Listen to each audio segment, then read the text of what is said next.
जय हिंद साथियों। इससे पहले वाला वीडियो में हमने वर्ण परिचय का पूरा परिभाषा के साथ अध्ययन किया था। अब उसका जो है बहुत महत्वपूर्ण यूँ कह ले VVI और 2026 में बिहार बोर्ड हो या यूपी बोर्ड हो या राजस्थान हरियाणा बोर्ड हो, उसमें अति महत्वपूर्ण पूछने जाने वाला क्वेश्चन सबको आज हम लेकर आते हैं। लगभग हम लोग 50 क्वेश्चन का डिस्कस करेंगे जो ऑब्जेक्टिव होगा, है ना। बिहार बोर्ड आने वाला 26 में बहुत इंपॉर्टेंट होगा। तो हम लोग शुरू करते हैं पहला ऑब्जेक्टिव से।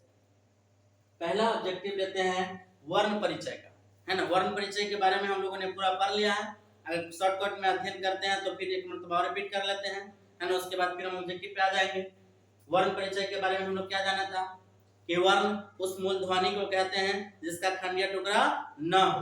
वर्ण दो प्रकार का होता है, एक स्वर्ण वर्ण, एक व्यंजन वर्ण। वर्ण स्वर दो प्रकार का होता है, एक स्वर वर्ण और एक व्यंजन वर्ण। स्वर वर्ण किसे कहते हैं? जिनकी उच्चारण में दूसरे वर्ण की सहायता न ली जाती हो, उसे स्वर वर्ण कहते हैं। स्वर वर्ण भी दो प्रकार का था, एक था मूल स्वर और एक था संयुक्त स्वर। फिर मूल स्वर भी दो प्रकार का था, एक था ह्रस्व स्वर और एक दीर्घ स्वर। इसी तरह से फिर व्यंजन वर्ण था। व्यंजन वर्ण भी तीन प्रकार का था, एक था स्पर्श व्यंजन, दूसरा था अंतस्थ व्यंजन, तीसरा था ऊष्म व्यंजन। इस तरीके से था। तो आज हम पहला क्वेश्चन लेते हैं। पहला क्वेश्चन आपके बोर्ड पे ये रहा, वर्णों के क्रमबद्ध समूह को क्या कहता है? वर्णों के क्रमबद्ध समूह को क्या कहते हैं? तो हम लोग जाना था कि वर्णों के क्रमबद्ध समूह को पद कहते हैं, नहीं। शब्द कहते हैं, नहीं। वर्णमाला, जी हाँ, वर्णमाला। क्या? वर्णमाला। हम लोगों ने पढ़ा था वर्णमाला के बारे में कि वर्णों के क्रमबद्ध समूह को वर्णमाला कहते हैं। चलिए ठीक है।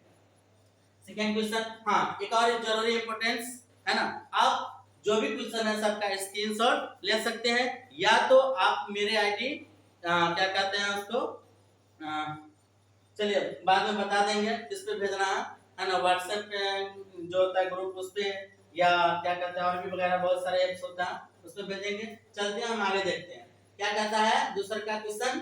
नेक्स्ट क्वेश्चन कि अक्षा, त्र, ज्ञ और स्वर को कौन सा व्यंजन कहते हैं, है ना। क्या? अक्षा, त्र, ज्ञ, स्वर को क्या कहते हैं? तो संयुक्त व्यंजन, संयुक्त स्वर, स्वर तो यह है नहीं, संयुक्त पद तो होता नहीं है, तो ये हो जाएगा क्या? संयुक्त व्यंजन। हम लोगों ने पढ़ा था कि अक्षा, त्र, ज्ञ और स्र या ढ को क्या कहते हैं? संयुक्त व्यंजन कहते हैं। इसका स्क्रीनशॉट ले लीजिए। चलिए नेक्स्ट क्वेश्चन कहता है कि तलाबी सा, मूर्धन्य सा, दंती सा और ह को क्या कहते हैं?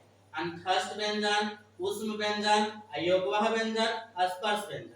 आप लोग जानते हैं कि स्पर्श व्यंजन तो 25 होता है, क से लेके प तक, है ना। तो ये तो होगा नहीं। अयोगवाह स्वर जो होता है यह भी नहीं होगा। ऊष्म व्यंजन क्या होता है? तलाबी सा, मूर्धन्य सा और दंती सा। तलाबी सा और मूर्धन्य सा और दंती सा को क्या कहते हैं? तो ऊष्म व्यंजन कहते हैं। ठीक है। अंतस्थ व्यंजन क्या हो जाएगा? यारा लावा को अंतस्थ व्यंजन कहते हैं। यारा लावा को अंतस्थ व्यंजन कहते हैं। और ऊष्म व्यंजन किसे कहते हैं? तलाबी सा, मूर्धन्य सा, दंती सा और ह को ऊष्म व्यंजन कहते हैं, जिसके उच्चारण में गर्म हवा निकलती है, गर्म वायु निकलती है। ठीक है। आगे बढ़ते हैं, स्क्रीनशॉट सबका लेते जाइएगा। ठीक है। आगे बढ़ते हैं। आगे कहता है भ का उच्चारण स्थान क्या है? क्या? भ का उच्चारण स्थान क्या है? ये बहुत इंपॉर्टेंट क्वेश्चन सब, जितना क्वेश्चन हम अभी लेंगे सबका सब क्या होगा?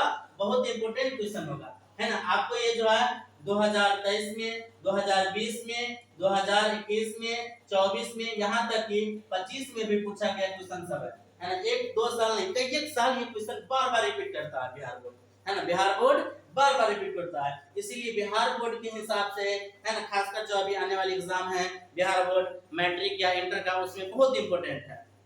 तो हम लोग चर्चा करेंगे, क्योंकि आज हम लोग लगभग 50 क्वेश्चन का चर्चा करेंगे। समय को कम लेते हुए हम आगे बढ़ते हैं। आगे क्या कहता है कि भ का उच्चारण स्थान क्या होगा? भ का तालु, तालु तो होगा नहीं। चचा जजा होता है वो क्या होता है? तालु का होता है। ओट, ओट भी नहीं होगा। पवर्ग जो होता है, सॉरी, ये तपवर्ग में ही भ आता है, तो भ क्या हो जाएगा ओट। भ का उच्चारण स्थान क्या हो जाएगा ओट। चलिए आगे देखते हैं, सबका स्क्रीनशॉट लेते रहिएगा, ठीक है। आगे कहता है वर्णों के सार्थक समूह को क्या कहते हैं, ये आगे का चैप्टर का लिया गया, ठीक है। क्या वर्णों के सार्थक समूह को, वर्णों के क्रमबद्ध समूह को वर्णमाला कहते हैं, लेकिन यहाँ क्या है वर्णों के आगे हम लोग पढ़ेंगे, है ना, ये चैप्टर में आ गया कि वर्णों के सार्थक समूह को, वर्णों के सार्थक समूह को दोस्तों शब्द कहते हैं। वर्णों के सार्थक समूह को क्या कहते हैं तो शब्द कहते हैं। शब्द के बारे में हम लोग आगे के वीडियो में चर्चा करेंगे, ठीक है। इसके बाद वाला जो वीडियो आएगा वो शब्द से ही रिलेटेड आएगा, स्क्रीनशॉट सबका लेते जाइएगा, ठीक है। आगे बढ़ते हैं, आगे कहता है य र ल व को क्या कहते हैं, य र ल व को क्या कहते हैं, तो उस व्यंजन तो होता नहीं, क्योंकि उस व्यंजन तलावी से मूर्धन्य से दंडी से ह को होता है, ठीक है, तो ये होगा नहीं। स्वरवन तो होगा नहीं। उसके बाद दीर्घ स्वर भी नहीं होगा, ये हो जाएगा क्या अंतस्थ वर्ण, क्या हो जाएगा अंतस्थ वर्ण। य र ल व को अंतस्थ वर्ण कहते हैं। व्यंजन वर्ण के तीन प्रकार होते हैं, अंतस्थ व्यंजन, उसमें व्यंजन और अज्ञात, है ना, तो ये क्या हो जाएगा अंतस्थ व्यंजन में आ जाएगा, ठीक है। इसका भी स्क्रीनशॉट लेते जाइएगा। आगे है एक दीर्घ स्वर है, दीर्घ स्वर है, हम लोगों ने दीर्घ स्वर के बारे में भी पढ़ा था। दीर्घ स्वर क्या होता है क्या होता है आ, दीर्घी ई, दीर्घ उ, ए ओ और औ, ये सब क्या हो जाएगा दीर्घ स्वर हो जाएगा। तो दीर्घ स्वर में इसमें देख लेंगे क्या आता है, इसमें ए आता है और उसके अलावा ऐ भी आ गया, ये दो इसका ऑप्शन हो जाएगा। ये आपके बिहार बोर्ड में पूछे हुआ, बिहार बोर्ड में ओएमआर सीट पे जो हमको घसना रहता है ना, ओएमआर पे घसना रहता है, उसमें तो एक ही घसने हैं, लेकिन नहीं, ये इसमें आप दो घस सकते हैं, क्योंकि ये इसका दो आंसर होगा, है ना। बिहार बोर्ड का जो ऑफिशियल आंसर की होता है उसमें भी इसका आंसर दो था, है ना, ए और ऐ। तो दीर्घ स्वर क्या हो जाएगा ए और ऐ। चलिए आगे बढ़ते हैं।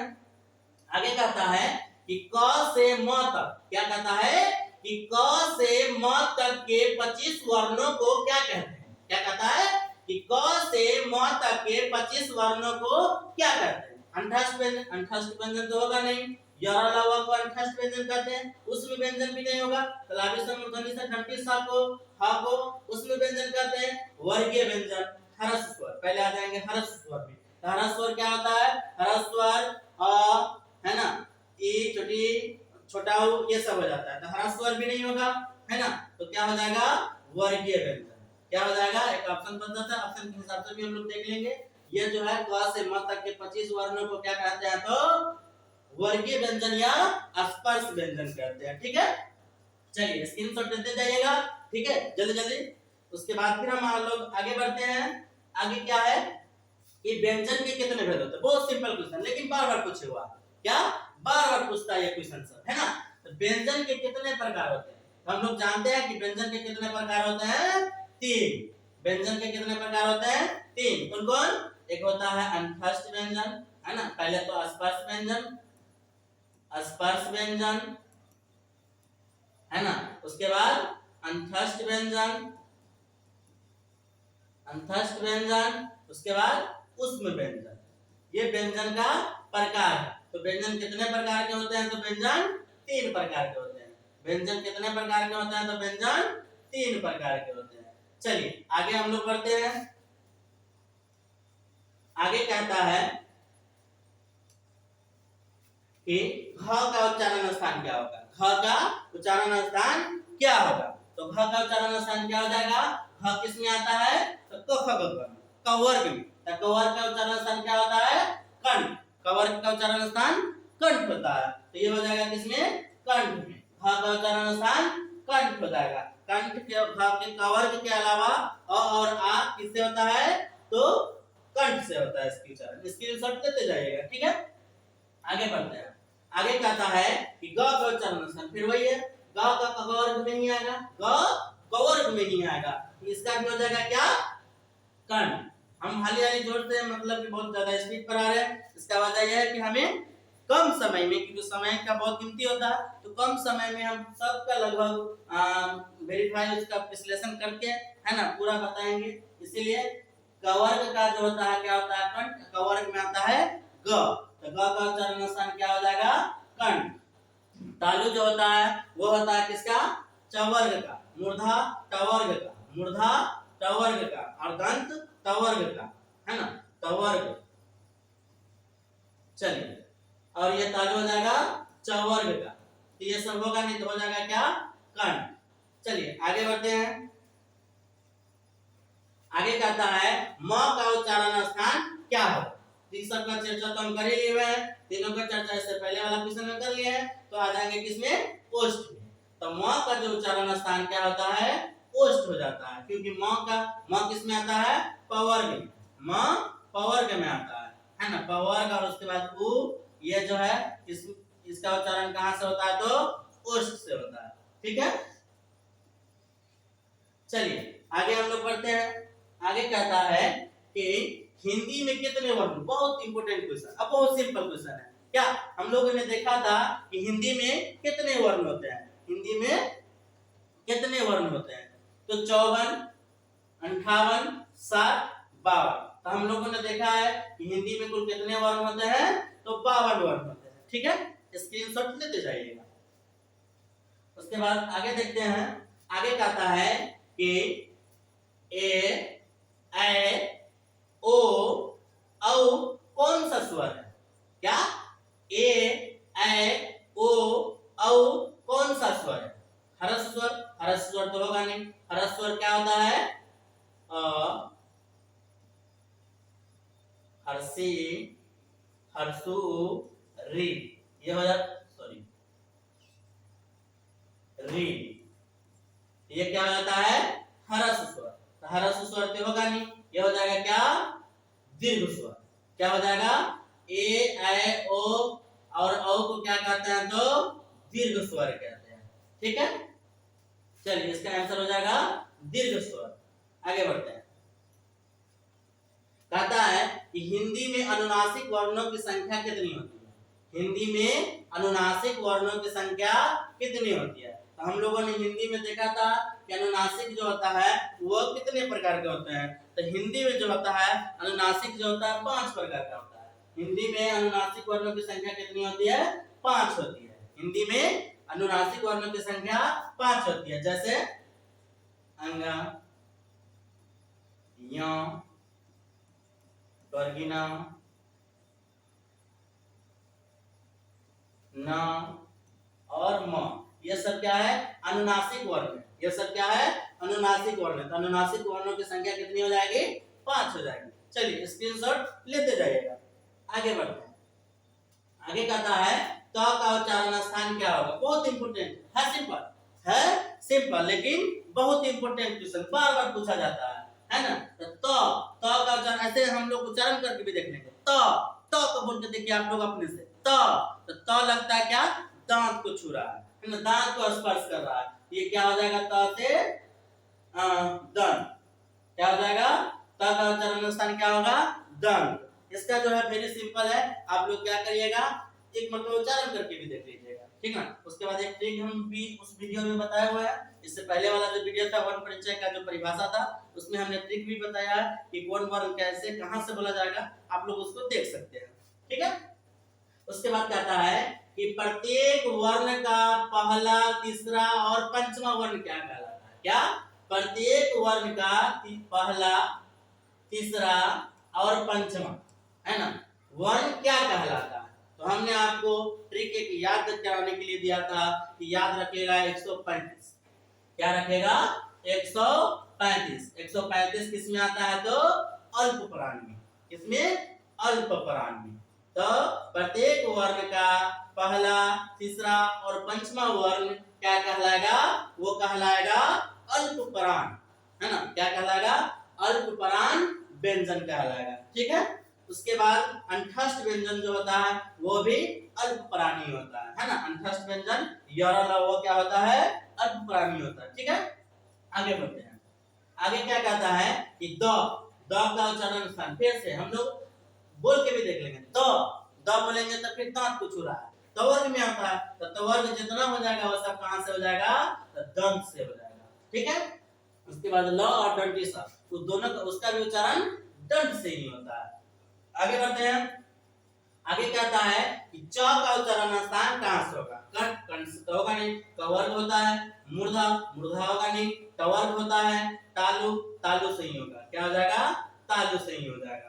ठीक ना, तवर्ग में तो दांत आ जाता है, ये भी नहीं होगा। चलिए, तो च का उच्चारण स्थान क्या हो जाएगा, तालु। स्क्रीनशॉट लेते जाइएगा सब क्वेश्चन का। ठीक है, आगे बढ़ते हैं। आगे कहता है कि वे वर्ण जिनका उच्चारण स्वरों की सहायता से होता है। वेरी सिंपल, बहुत सा इंपोर्टेंट है ना, बार बार ये बिहार बोर्ड में पूछा हुआ क्वेश्चन है। क्या कहता है कि वे वर्ण जिनका उच्चारण स्वरों की सहायता से, किसके, स्वरों की सहायता से की जाती हो, उसे क्या कहते हैं, तो उसे क्या कहते हैं, व्यंजन वर्ण। हम लोगों ने पढ़ा था व्यंजन वर्ण के बारे में, व्यंजन वर्ण के बारे में पढ़ा था क्या, कि व्यंजन वर्ण जो है स्वर वर्ण की सहायता से बोली जाती है। यहाँ क्या हो जाएगा, कौन सा वर्ण है जिनकी उच्चारण स्वर वर्ण की सहायता ली जाती है, तो कौन सा हो जाएगा, व्यंजन वर्ण। ठीक है, स्क्रीनशॉट लेते जाइएगा। आगे बढ़ते हैं। आगे क्या कहता है, जब एक ध्वनि है ना, जब एक ध्वनि जब दो व्यंजनों से संयुक्त हो जाए तब वह क्या कहलाता है। हम लोगों ने देखा था कि कुछ ऐसे वर्ण हैं जो दो वर्णों की सहायता से बनता है, जैसे अक्षा, जैसे अक्षा है ना। अक्षा कैसे होता है, तो अक्षा होता है क हलंत जोर स, है ना, ये हो जाता है क्या, अक्षा। तो ये दो वर्णों की सहायता से बना हुआ है। ये क्या होता है, हम लोगों ने पढ़ा था कि अक्षा त्र है ना, उसके बाद स्र ज्ञान है ना, ढ, ये सब किसमें आता है, संयुक्त व्यंजन में आ जाता है। तो जहां देखेंगे हम लोग संयुक्त व्यंजन वही मार देंगे। ठीक, यहाँ देखा सी नंबर में, तो सी इज द राइट आंसर। ठीक है, एक ध्वनि जब दो व्यंजनों के संयुक्त हो जाए तब वह क्या कहलाता है, तो यह कहलाता है क्या, संयुक्त ध्वनि। ठीक है, आगे बढ़ेंगे। आगे कहता है कि अनुनासिक की ध्वनि प्रकट करने की लिपि चिन्ह के ऊपर क्या लगाया जाता है। बहुत सिंपल क्वेश्चन, बार बार पूछा हुआ क्वेश्चन सब है ना। अनुनासिक की ध्वनि प्रकट करने के लिए लिपि चिन्ह के ऊपर, लिपि चिन्ह के ऊपर, लिपि चिन्ह के ऊपर क्या लगाया था। हम लोगों ने देखा था कि अनुनासिक जो वर्ण होता है उसके ऊपर क्या लगाया जाता है, तो उसके ऊपर चंद्र बिंदु लगाया जाता है। जैसे गांव है ना, आंगन, ये सब क्या हो गया, चंद्र बिंदु वाला हो जाता है। तो अनुनासिक और अनुनासिक की ध्वनि प्रकट करने वाले लिपि के ऊपर क्या लगाया जाता है, तो चंद्र बिंदु लगाया जाता है। बी इधर राइट आंसर, क्या लगाया जाता है, चंद्र बिंदु लगाया जाता है। ठीक है, आगे बढ़ेंगे। आगे कहता है कि थ का उच्चारण स्थान क्या होगा। आगे कहता है कि थ का उच्चारण स्थान क्या होगा। तो सबसे पहले जानेंगे कि थ किस में आता है। सबसे पहले हम जानेंगे क्या, कि थ किस में आता है। तो थ जो होता है वो किस में आता है, थ जो होता है तवर्ग में आता है। किसमें, तवर्ग में, है ना। तवर्ग में क्या आता है, तवर्ग में आता है क्या आपका थ। तवर्ग में क्या आता है, तवर्ग में आता है आपका थ, उसके बाद और ल, उसके बाद दंती स, ये सब किसमें आता है, तवर्ग में। थ जो हो जाएगा उसका उच्चारण स्थान क्या हो जाएगा, दंत। उसका उच्चारण स्थान क्या हो जाएगा, दंत। चलिए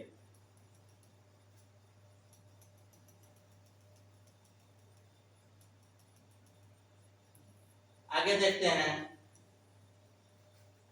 उसके बाद है नेक्स्ट क्वेश्चन। नेक्स्ट क्वेश्चन लेते हैं। कहता है हाँ ये तो हो चुका है। आगे देखेंगे 24 नंबर, 24वां नंबर क्वेश्चन देखते हैं। कहता है कि जिस स्वर के उच्चारण में 3 गुना समय लगे, जिस स्वर के उच्चारण में 3 गुना समय लगे उसे क्या कहते हैं, ह्रस्व स्वर। तो ह्रस्व स्वर के बारे में तो हम जाना था कि ह्रस्व स्वर वे होते हैं जिनके उच्चारण में कम समय लगता हो या जिनमें एक मात्रा लगता हो उसे ह्रस्व स्वर कहते हैं। ये तो होगा नहीं। दीर्घ स्वर, दीर्घ स्वर में हम लोगों ने पढ़ा था इसमें 2 मात्रा लगता है और इसके उच्चारण में 2 गुना समय लगता है। ये भी नहीं होगा। प्लुप्त स्वर, तो प्लुप्त स्वर इज द राइट आंसर, है ना। क्यों? क्योंकि इसमें क्या लगता है, 3 गुना समय लगता है। जैसे ओम बोलेंगे तो बहुत ज्यादा समय लगेगा, ये हो जाएगा क्या, प्लुप्त स्वर। चलिए स्क्रीनशॉट लेते जाइएगा, आगे बढ़ते हैं। आगे कह रहा है कि न का उच्चारण स्थान क्या है, तो फिर हम जानेंगे कि न किस में आता है, तो न भी तवर्ग में आता है, न भी तवर्ग में आता है। तो तवर्ग का उच्चारण स्थान क्या हो जाएगा, दंत। तवर्ग का उच्चारण स्थान दंत। बार बार सब पूछा हुआ क्वेश्चन सब है, कहिएगा कि बहुत सिंपल है, ये क्वेश्चन बार बार ऐसा क्यों लेते हैं सदी उच्चारण वाला, है ना। इसका ये मतलब नहीं कि बार बार क्यों, क्योंकि ये आपको याद हो जाएगा, है ना। आपको लिखने पढ़ने याद करने की कोई जरूरत नहीं है, आप सिर्फ ये वीडियो देखिए, आपको क्या हो जाएगा, याद हो जाएगा। हमारे साथ उच्चारण भी करते रहिएगा। न बोलिए, न, तो न को बोलने से क्या होता है, दंत को स्पर्श करता है ना, तो ये क्या हो जाएगा, दंत वर्ण, दंत हो जाएगा ना। कहता है दीर्घ स्वर क्या होते हैं, दीर्घ स्वर क्या होते हैं। एक मात्रिक, एक मात्रिक तो होगा नहीं, एक मात्रिक तो क्या होता है, ह्रस्व होता है, एक मात्रिक ह्रस्व होता है। त्रिमात्रिक, त्रिमात्रिक तो अभी देखे थे, प्लुप्त होता है, क्या होता है, प्लुप्त होता है ना। उसके बाद देखेंगे क्या, द्विमात्रिक, ये हो जाएगा द्विमात्रिक।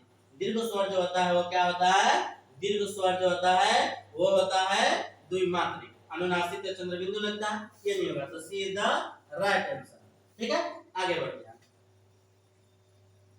आगे कहता है कि अंगा का उच्चारण स्थान क्या होगा, तो अंगा के लिए हमने स्पेशल बताया था कि अंगा जो स्पेशली नासिका से इसका वर्णन होता है, नासिका से इसका उच्चारण जो होता है स्पेशली कहां से होता है, नासिका से। तो नासिका यहाँ तो हमें ऑप्शन में दिख नहीं रहा, यहाँ दिख रहा है क्या, तालु, कंठ, दंत, ओष्ठ। तो उसके बाद एक और हम लोगों ने देखा था कवर्ग, क्या, कवर्ग। कवर्ग और आ का उच्चारण कहां से होता है, तो कंठ से होता है, कहां से, कंठ से होता है। क बोलिएगा तो कंठ को जोड़ देना पड़ता है ना, कंठ से स्पर्श करके आगे बढ़ती है आवाज। तो क ख ग घ अंगा, अंगा कहां आ जाएगा, कवर्ग में आ जाएगा, इसीलिए कवर्ग हो जाएगा इसका राइट आंसर। क्या हो जाएगा, कवर्ग इज द राइट आंसर। ठीक है, आगे बढ़ेंगे हम। आगे कहता है कि ढ कौन व्यंजन है, ढ कौन व्यंजन है, अंतस्थ व्यंजन, अंतस्थ व्यंजन तो होगा नहीं, अंतस्थ व्यंजन कौन रहता है, यरा लवा को अंतस्थ व्यंजन कहते हैं। उष्म व्यंजन, उष्म व्यंजन भी नहीं होगा, किसको कह लिया, क्योंकि तलाबी सा, मूर्धन्य सा, दंती सा और ह उष्म व्यंजन हो जाता है। अस्पर्श व्यंजन, अस्पर्श व्यंजन तो 25 होता है, क वर्ग से लेके प वर्ग तक, तो ये भी नहीं हो जाएगा। इसका मतलब है इसका भी आंसर क्या हो जाएगा, सी, सी इज द राइट आंसर। ठीक है, उसके बाद आगे बढ़ेंगे। आगे कह रहा है कि अ, ह्रस्व ए, ह्रस्व ओ, रे कौन स्वर है, तो ह्रस्व स्वर, दीर्घ स्वर, संयुक्त स्वर, प्लुप्त स्वर। तो हम लोगों ने देखा था कि अ, ह्रस्व, ह्रस्व और रे कौन सा वर्ण हो जाता है, तो ह्रस्व स्वर हो जाता है। कौन सा वर्ण होता है, तो ह्रस्व स्वर आ जाता है। ठीक है, आ, दीर्घी, दीर्घो, ए, ये सब आ जाता है दीर्घ स्वर में। संयुक्त स्वर तो अलग हो जाता है, ओ और औ, ये भी नहीं होगा, ये हो जाएगा क्या, ह्रस्व स्वर।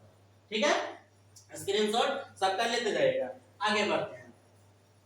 आगे कहता है परिनिहित भाषा किससे नियंत्रित होती है, परिनिहित भाषा बहुत सिंपल है ना, अब बहुत इंपोर्टेंट। क्या कहता है कि परिनिहित भाषा किससे नियंत्रित होता है, विचार विनिमय से, ध्वनि संकेत से, व्याकरण से और इनमें से कोई नहीं, है ना। क्या परिनिहित भाषा किससे, मतलब कि वह चीज जिसके, है ना, शुद्ध भाषा बोला जाए, शुद्ध चीज लिखे जाए, शुद्ध चीज पढ़ी जाए, तो उसे क्या कहते हैं, व्याकरण से। क्या से, व्याकरण से। तो इसका आंसर क्या हो जाएगा, व्याकरण। आपसे अगर कोई पूछेगा कि व्याकरण किसे कहते हैं, तो व्याकरण वह शास्त्र है जिससे किसी भी भाषा को शुद्ध रूप से लिख सकते हैं, बोल सकते हैं और पढ़ सकते हैं, है ना। क्या, व्याकरण वह शास्त्र है जिससे किसी भी भाषा को शुद्ध रूप से लिख सकते हैं, बोल सकते हैं और पढ़ सकते हैं, उसे क्या कहते हैं, व्याकरण कहते हैं। तो परिनिहित भाषा किससे नियंत्रित होता है, तो व्याकरण से। ठीक है, आगे बढ़ते हैं। आगे कहता है कि वर्णों के उच्चारण समूह को क्या कहते हैं, बहुत सिंपल, वर्णों के उच्चारण समूह को क्या कहते हैं? वर्णों के उच्चारण समूह को क्या कहते हैं? तो वर्णमाला कहते हैं। वर्णों के उच्चारण समूह को क्या कहते हैं? तो है ना वर्णमाला। वर्णों के क्रम को तो यहाँ उच्चारण दे दिया हुआ है, ठीक है। चलिए आगे देखते हैं। कहता है ढ, है ना, ढ का उच्चारण स्थान क्या होगा? क्या कहता है कि ढ का उच्चारण स्थान क्या होता है? तो आप लोग जानते हो कि ढ जो होता है किस में आता है? ढ किस में आता है? तो ढ हम लोग देखेंगे कि ढ जो आता है ये ड से डमरू, है ना, किस में आता है? टवर्ग। किसमें? टवर्ग में आ जाता है। ये किससे हो जाएगा? मूर्धा से। ये किससे हो जाएगा? मूर्धा से। टवर्ग में आ जाता है क्या? मूर्धा। ढ जो हो जाता है ड वो हो जाएगा मूर्धा से, ठीक है। एक मिनट,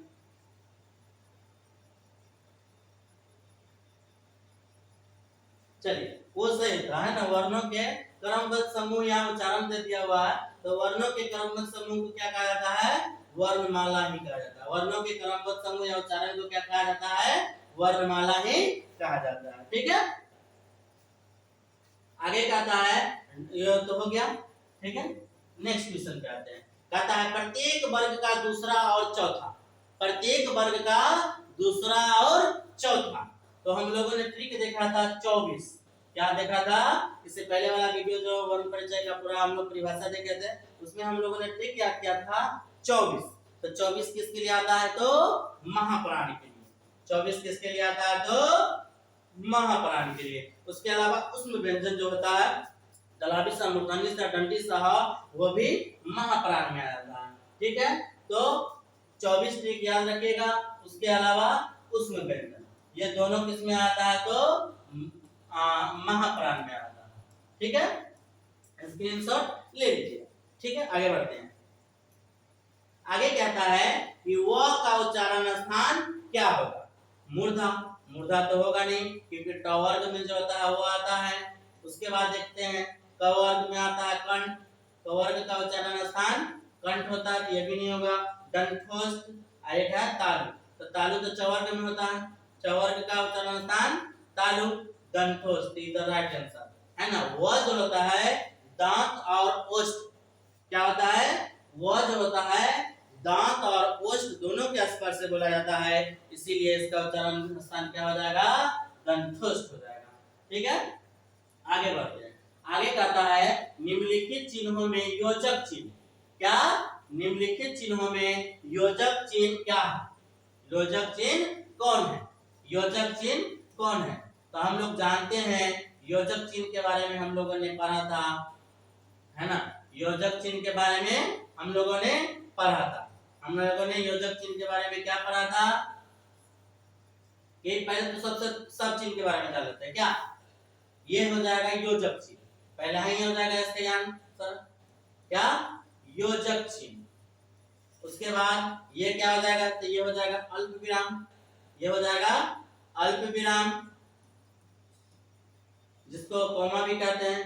ये हो जाएगा पूर्ण विराम जिसको इंग्लिश में फुल स्टॉप कहते हैं, है ना। ये हो जाएगा पूर्ण विराम। और ये हो जाएगा विस्मयादि बोधक। विस्मयादि बोधक चिन्ह, है ना। चलिए तो इसका एक आंसर क्या हो जाएगा?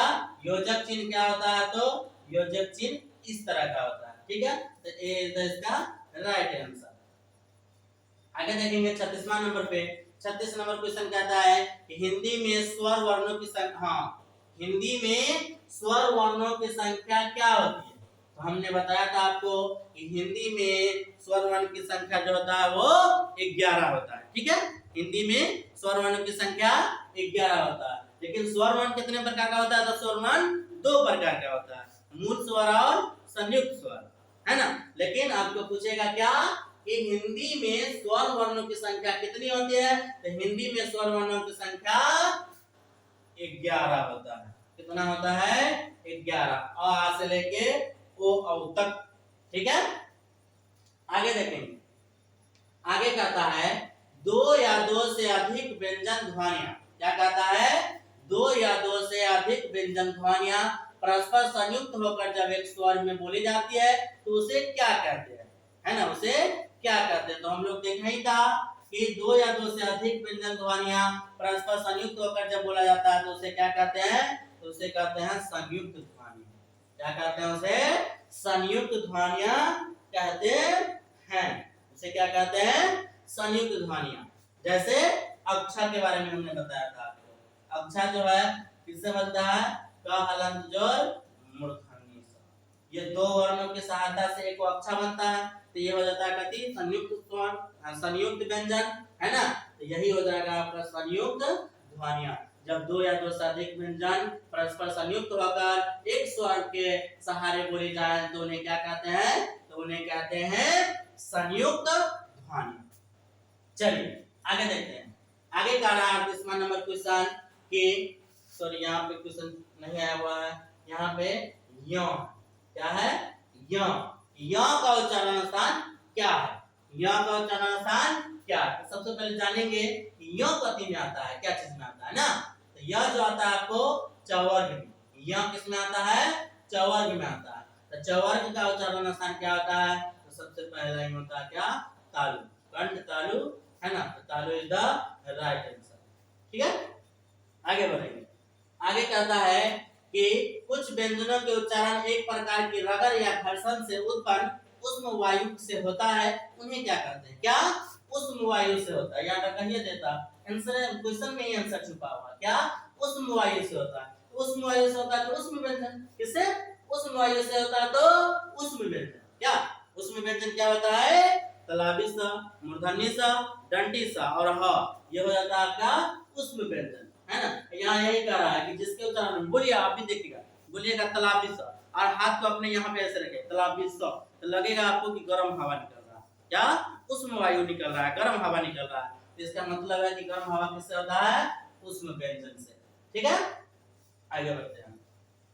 आगे कहता है कि निम्नलिखित विराम चिन्ह में से विस्मयादि बोधक चिन्ह क्या है, विस्मयादि बोधक चिन्ह क्या है। तो विस्मयादि बोधक चिन्ह क्या हो जाएगा, हमने आपको पूरा जिक्र कर दिया है। ये जो है पूर्ण विराम है, ये पूर्ण विराम है, ये प्रश्नवाचक चिन्ह है, ये योजक चिन्ह है, और ये यही हो जाएगा विस्मयादि बोधक चिन्ह। ठीक है, चलिए आगे बढ़ते हैं। आगे कहता है कि आ दीर्घी दीर्घु किस स्वर के उदाहरण है, किस स्वर का उदाहरण है, किस स्वर के उदाहरण में जाएंगे, हर्ष स्वर। हर्ष स्वर के तो होंगे नहीं, क्योंकि हर्ष स्वर के अ होता है, हर्षी होता है, हर्षु होता है, री होता है, ये होगा नहीं। दीर्घ स्वर तो दीर्घ स्वर का हो जाएगा, किसका हो जाएगा, दीर्घ स्वर का। संयुक्त स्वर तो होगा नहीं, प्लुप्त तो होगा नहीं, तो इसका आंसर क्या हो जाएगा, दीर्घ स्वर। ठीक है, आगे बढ़ते हैं। आगे कहता है कि मात्राएं कितनी होती है ना, मात्राएं कितनी होती है। तो मात्राएं होती है 3, कौन कौन, ह्रस्व, दीर्घ और प्लुप्त। लेकिन हिंदी में हमको 2 ही जाना है, हिंदी में हमको 2 ही जाना है। तो मात्रा कितनी होती है, 2।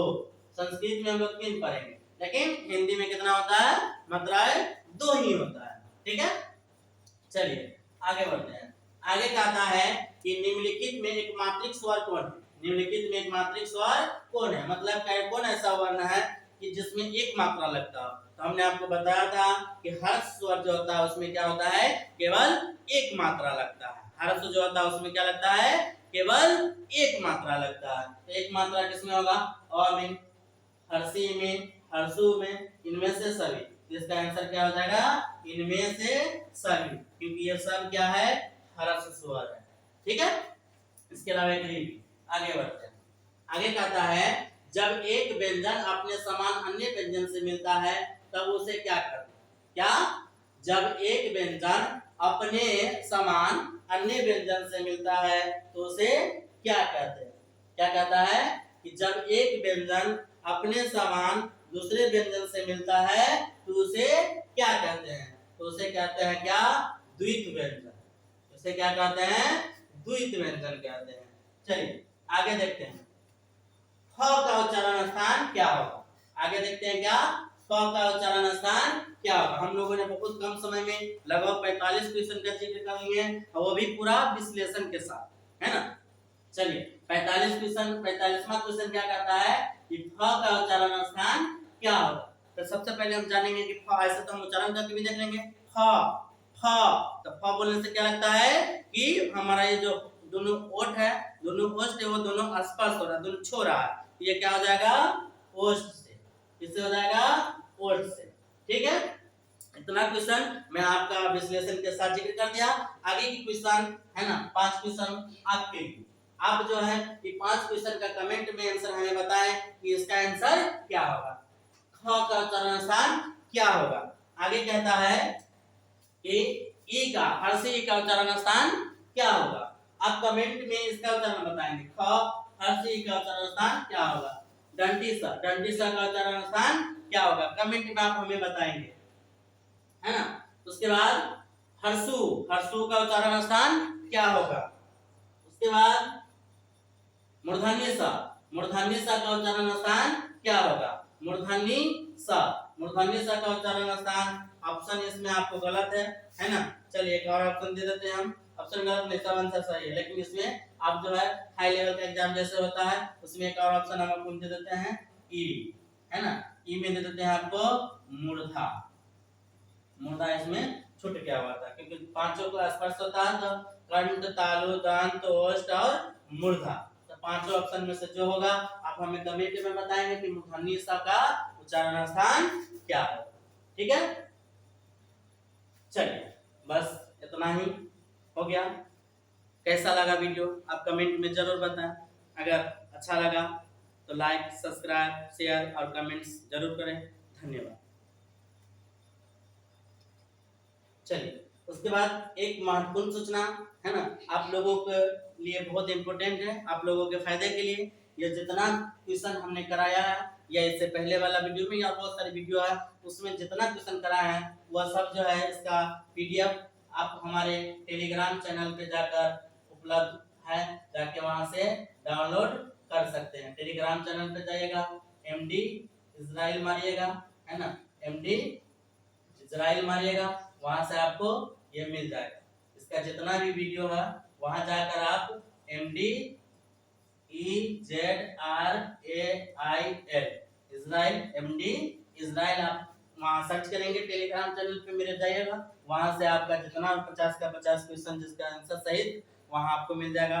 उसके अलावा जो आपने वर्ण परिचय का जो पूरा परिभाषा बताया है उसका भी पीडीएफ अगर आप चाहते हैं तो हमारे टेलीग्राम चैनल MD इजराइल पर जाकर वहां से आप डाउनलोड कर सकते हैं।